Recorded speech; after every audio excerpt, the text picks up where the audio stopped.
Let's go live now to the University of Ghana, where Mamavi Oswabaji is ready to speak to the lead researcher for that survey. He's the head of the Political Science Department, Dr. Bosman Asare.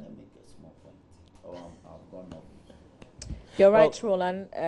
So we followed through and we've come to Dr. Bosman Asare's office at the University of Ghana campus, where yesterday they outdoored that survey that's making huge headlines even a day after. So Dr. Bosman Asare, good morning to you. Welcome to the AM show. Good morning to you and good morning to the viewers. Is there anything, after monitoring the conversations from yesterday, is there anything that you would like to change out of this, the details that you brought out from the survey? I don't think there is anything to change, because when you are doing a survey, you are doing a research of this nature, you are just presenting what people are saying, and that's what we actually did. If people want to understand maybe what are some of the implications of the study, for that one, as researchers, as analysts, we have our take on it. But what we presented yesterday still remains the outcome of the work we did recently. Let's go back to the places you went to carry out the survey. You used 5,000 people, which is huge, by the way. But which particular regions, what constituencies did you visit? In terms of regions, we did it in all the 10 regions. And we selected certain constituencies from certain regions. And when you look at the methodology as presented by one of my colleagues, Dr. Ezekiel Usumensa, we use a system that will ensure that the people we are getting will be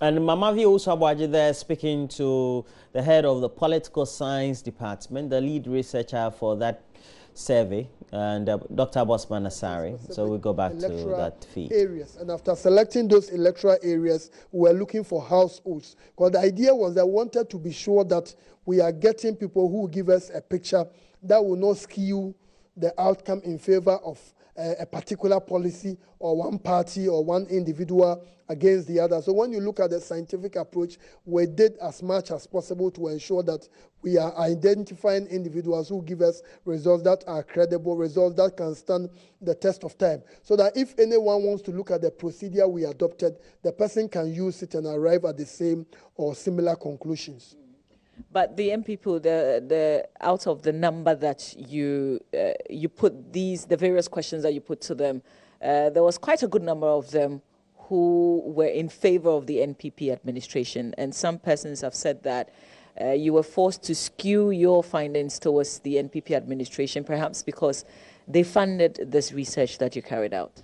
Oh, I think for someone to say the NPP funded this research, I think by God's grace, some of us have reached a level where I don't think I need MPP or NDC, someone to influence me to do A, B, C, and D. And I owe it to my students. I know every semester, since I've been on this campus, every semester I teach about 1,200 to 1,500 students. So I owe it as a responsibility to them to do the right thing. And I also owe it as a responsibility to the University of Ghana to ensure that always we maintain the standard of research. In terms of funding, you know, the university gives us the book and research allowance, and we also have organizations. When you want to do works of this nature, you write to them, they look at the impact of the work on the society, they are ready to support. But I think for all the research team, we have Professor Emmanuel Debra, who is an associate professor in our department. We have Mr. Keche Frimpong, a celebrated person when it comes to election issues in Ghana, Dr. Usumensa, Dr.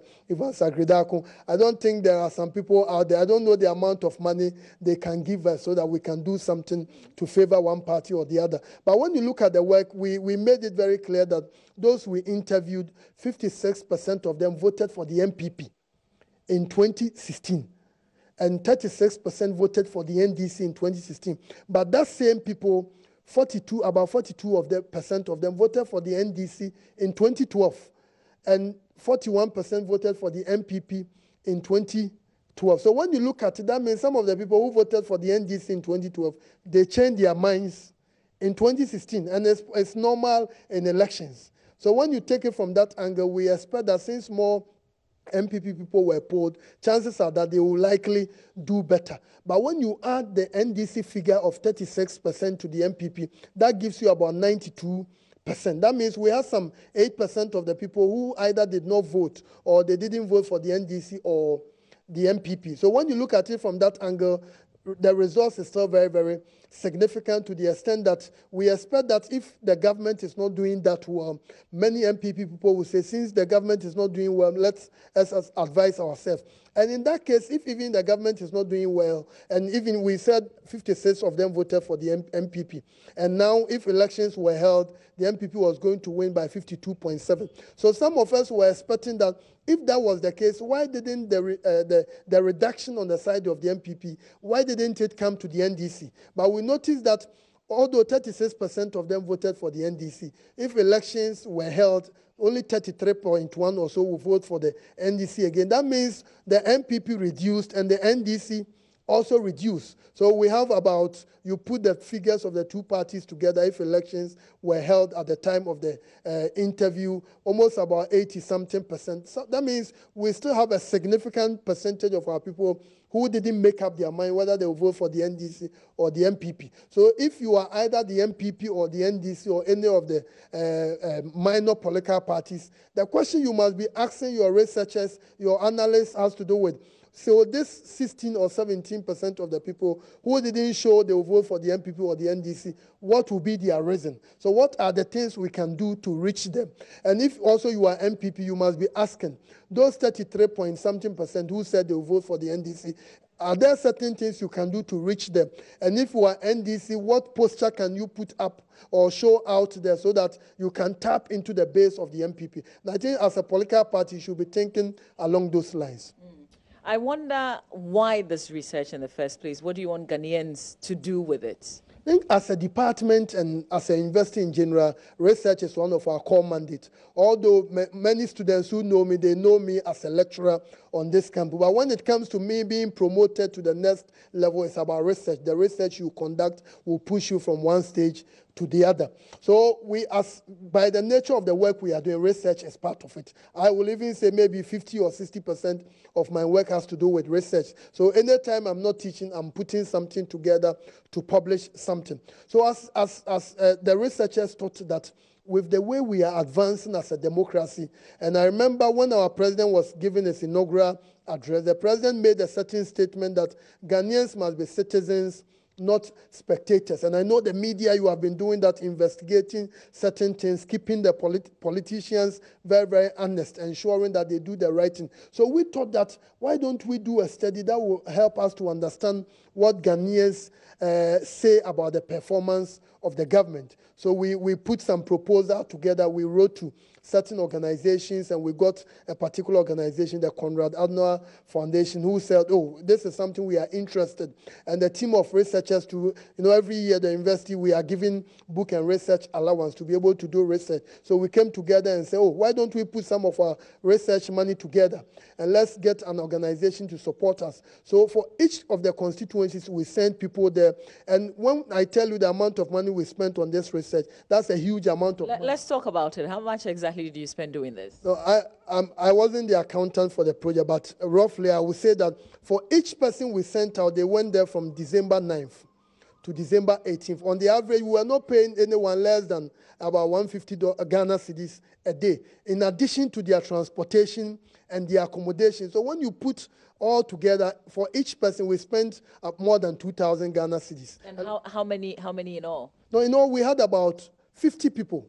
50 people, no, for each constituency, some of them we even had to send 2 people there. I need to check the figures there, but a huge amount of money. And those of us who also led the research, we even had to contribute our research money to that process. So I don't know if there are some people who want to throw their money away. And the students who went to do the data collection, the number of them have completed the Master of Philosophy. Some of them are teaching assistants. Some of them qualify as lecturers. So these are not people at our level. I don't think you want to do something like that. So this was you being citizens, if you like, and not spectators. And we want the politicians to know that whatever they are doing, people are monitoring, people are watching, and people will make their decisions based on their performance. And let me say this, one of the key things we notice doing this work has to do with, now Ghanaians are not thinking about voting for, oh, you are Nana Akufo-Addo, you are Mr. Mahama, you are Dr. Papa Kwesi-Ndum, or you are this. They are looking at what programs are you bringing on board. And I think it bodes well for our democracy, so that we don't want to be having a situation whereby, because I come from this part of the country, I'm supposed to vote for this particular party, etc. So we are doing this so that it will send a signal to the political parties that come up with something which is very, very tangible. Once people realize the tangibility of what you are trying to do, why not? They want to consider you and give you the chance to come and lead them. On the back of the personality, voting for people, was that the reason why some NDC people wanted to vote for Mr. Mahama if he was standing for elections today? No, I think that as a researcher, as an analyst, one of the key things I would say here is that, you know, our two main political parties and even some of the minor parties, we have a tradition that when you give someone the chance and it doesn't go well, why don't we give the person the chance again? Because this person has been marketed nationwide. People know him. When you mention Mr. Mahama, it's like a celebrity status, someone who was the president of the republic. When you mention Nana Akufo-Addo, so that's why Mr. Akufo came in 96. Mr. Akufo got the chance again in 2000. Professor Mills came in 2000. He got a shot again 2004. He got a shot again 2008. Nana Akufo-Addo was on the scene 2008. He got a chance 2012. So many Ghanaians think that once you can give people another chance, who knows, maybe their second coming, or if you like, their third coming will be better than the previous one. So I know the marketing argument is so solid to the extent that, but I think that from a personal viewpoint, the party should be thinking about that. I think if parties, you are thinking of who should lead us, there must be a strategic team in place. Some individuals must be put together, do the analysis. Do we need someone who is coming from here, someone with this quality A, B, C, and D, who can change things? And especially for the NDC, I believe the NDC must be looking at the figures in 2016. The areas they didn't do well, what will be accounting for that? And do we need a candidate who demonstrates qualities A, B, C, and D, or a candidate who, once he is our flag bearer, he will make sure a certain region changes? And it is done everywhere. You look at US, where we normally say the paragon of democracy. When they are selecting a candidate, the parties do the analysis. If we are getting someone from here, automatically maybe Ohio will be in our column, Pennsylvania in that order. So I expect the parties to do that analysis. And once you are convinced we need a candidate of a certain caliber, then you go ahead. As for the masses, some of them understand the real issues on the ground. Some of them too may not. So it's not always the case that you must listen to what the masses say. But you also try to find out from people in terms of the NDC, the other candidates. And you've indicated in this survey that the others, apart from Mr. Mahama, did not go beyond 7%. What accounted for that? No, I think I was trying to make the argument that most of the voters thought that both the MPP and the NDC supporters we interviewed, most of them thought that, oh, Mr. Mahama had been on the scene, well known nationally. So why do you want to try someone we don't know? And I believe if you mention someone like Professor Joshua Alabi, maybe many elite Ghanaians know him. I know him. I've met him personally. He used to be the vice chancellor at the University of Professional Studies, and many people think that he did excellently under his watch. The school transformed. If you look at Mr. Spielgabra, he's a decorated communication expert, and maybe the school he studied for his master's. I know that school. I did my master's also there. He's been in public service, worked internationally. So you look at the qualities they are bringing on board. Mr. Sly Mensah, he's a fine gentleman. I know he has written a book. When you read it, you realize that you are reading a book of someone who really understands the politics of our country, the development. But the question is whether the people on the grassroots, they know some of this individuals. So parties must make the effort to make sure that all those who are making themselves available, they are known by the people, they are public record. So when you look at how popular these people are, Mr. Mahama is far, far ahead. And we shouldn't forget that, for all you know, Mr. Mahama, I know he has visited every constituency in our country, for being the vice president for almost 4 years, president for about 4.5 years, etc. But all these individuals, the last time we heard about Professor Alabi in our politics was NDC under Mr. Rollins. Mr. Slimans and NHRS, but that one is not so much political, so you wouldn't be hearing a lot about them. So I think that because of this, a lot of things favor Mr. Mahama. But I think the party, the NDC, must make a deliberate effort to expose all these individuals. The playing field must be level, because the party must be thinking about winning the election. It's not about an individual becoming the president. It's about the party winning it, and we know if the party wins, look at the opportunities that come to members of the party. I remember Mr. Kufuor said sometime that if you are even the party general secretary of a party in government, it's better than being even the flag bearer or something when you are in opposition. And we know in Ghana, the patrimonial system still works. Once you are in charge, you are going to create a lot of employment for your people. So parties should be thinking about the bigger picture. It's not about this person leading us. It's about how we are winning the thing. So let's get it clear. It's not about who is popular. Is that not it? No, from where I sit, I don't think it's about who is popular. But for the people who are voting, for the people who are on the ground. For the people who are on the ground, you know, they're thinking of the people based on what they have heard. Largely based on what they have heard. And although I said not so much about popularity, these are people they've heard. If you mention the name Mr. Spio Gabra, maybe as a minister, some people may know about him, but you mentioned the Cape Coast South MP, former regional minister. If you are not in that area, chances are that you may not know him. So people want to identify with someone they know. So I think that played a significant role in that. But I was making the point, the party must make the effort, do the research, do the analysis. At times, it's even very important for parties to impress on people, don't contest. Because if you do, you will win, but we cannot win it. And at times, you can impress of people to contest. Because if you win, we can also win it. And I expect the NDC, all the parties to do such analysis. Finally, Dr. Sari, where do we go from here? You probably might want to spend this time talking about the unemployment situation. No, I think based on the work we did, you looked at certain indicators. We mentioned the free senior high, restoration of teachers' nursing allowance, the clampdown on illegal mining, the creation of the Office of the Special Prosecutor, decision to create additional regions. All these are things that boded well with the Ghanaian people when we did the work. We asked them about employment, job opportunities, living conditions, etc. Although a significant percentage of them, about 44%, seemed to suggest that things are okay, things are normal. You still had another significant number that said no, they believe things are not going well. So I expect the government to be very aggressive in addressing the unemployment situation. I think I heard in the last budget that they are going to do some graduate employment program to engage about 100,000 people. And this one district, one factory thing is something that must become a reality if the government wants to gain a lot of traction among the Ghanaian people. So I think that everything rises and falls on the economy. The economy is the heart of the country. So if the government will be very aggressive, very intentional, deliberate about prosecuting an economic agenda that will expand opportunities to a large segment of our people, I don't see why the government will not continue to receive the support. We mentioned the approval rating was about 62%.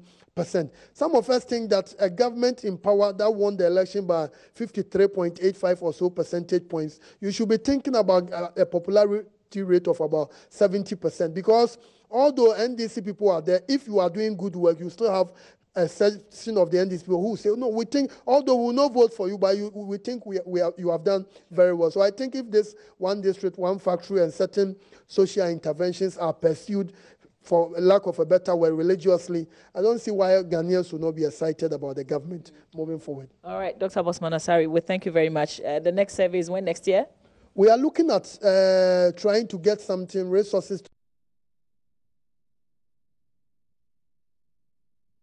I want to find out whether this is something that the people actually like. Is it something that will be good? And if the people like, how will it inure to our benefit as a country? And we are also hoping that if the resources are available, maybe we may have to come to multimedia. At the end of the year, we will look at the second year of the MPP government. Because we said the other day, most of the people thought that the government said they had laid the foundation, and they are believing that. So this time they want to see the structure on the foundation. So at the end of the year, we don't want the government to come and say again, you are still laying the foundation. This time, if not anything raining at all, you'll be roofing the main building. Okay. So that's what we are expecting. All right, thank you very much. That's the head of Political Science Department, University of Ghana. For me, Mama Vioso Jenny Yusuf, my cameraman. Over to you, Roland Walker, back in the studio. Well, thank you very much, Mama Vioso. That was a great interview. I really love the part about putting a structure on the foundation as it is.